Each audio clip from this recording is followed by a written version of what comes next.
Hello बच्चों, आप सभी लोगों का हमारा यूट्यूब चैनल आहिद एकेडमी पर स्वागत है। आज हम लोग क्लास 10th मैथ का सिलेबस स्टार्ट कर रहे हैं। आज हम आपको बताएंगे कि क्लास 10th में मैथ का जो सिलेबस है उसमें कौन कौन से चैप्टर हैं, कौन से चैप्टर कितने नंबर के आएंगे, कितने नंबर का आपका पेपर होता है। तो देखिए, जो क्लास 10th का मैथ है आपका, अब जो एग्जाम का पैटर्न है वो चेंज हो गया है। अब आपका एग्जाम टर्म 1 और टर्म 2 दो पार्ट में होगा।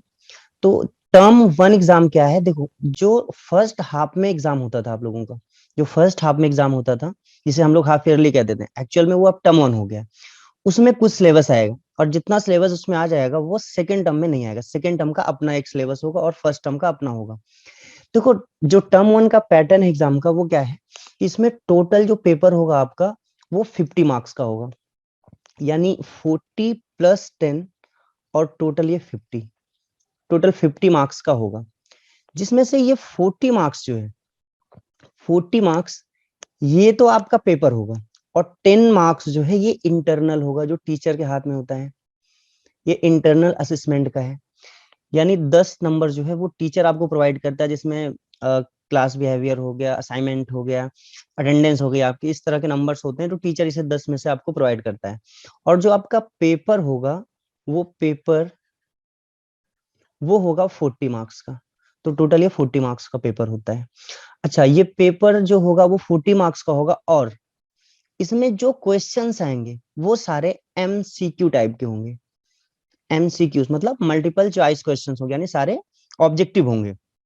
ये टर्म 1 का पैटर्न है एग्जाम का कि 40 नंबर का आपका पेपर होगा, 10 नंबर का इंटरनल असेसमेंट का होगा और जो पेपर होगा वो एमसीक्यूज टाइप के होंगे। चैप्टर्स कौन कौन से आएंगे अभी आगे हम बताते हैं।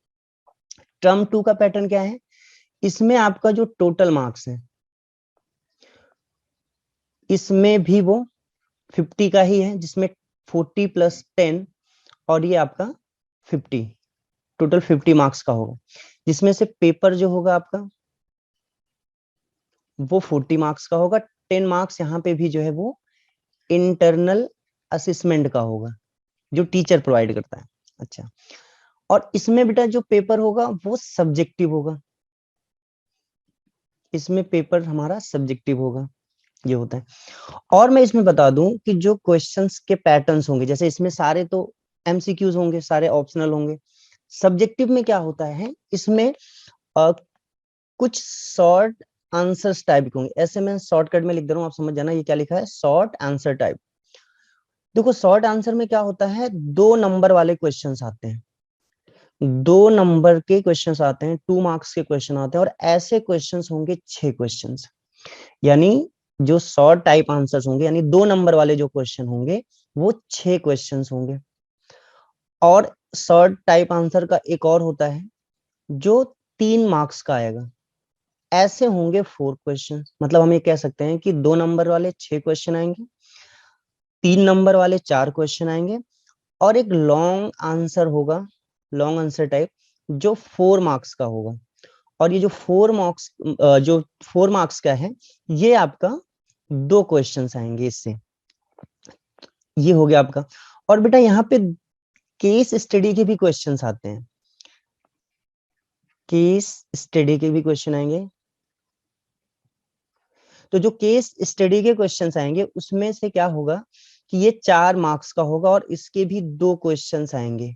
तो इस तरह से अगर आप देखो, शॉर्ट आंसर के 2 मार्क्स के क्वेश्चन आते हैं, यानी 2 मार्क्स वाला 6 क्वेश्चन आएगा, 3 मार्क्स का जो आएगा वो 4 क्वेश्चन होंगे और 4 मार्क्स का 2 क्वेश्चन होंगे और केस स्टडी जो होगा वो भी 4 मार्क्स का होगा और उसके भी 2 क्वेश्चन आएंगे। तो इस तरह से अगर आप देखो यहाँ पे, तो ये 2 नंबर के 6 क्वेश्चन आएंगे, मतलब ये 12 मार्क्स हो गया यहाँ से।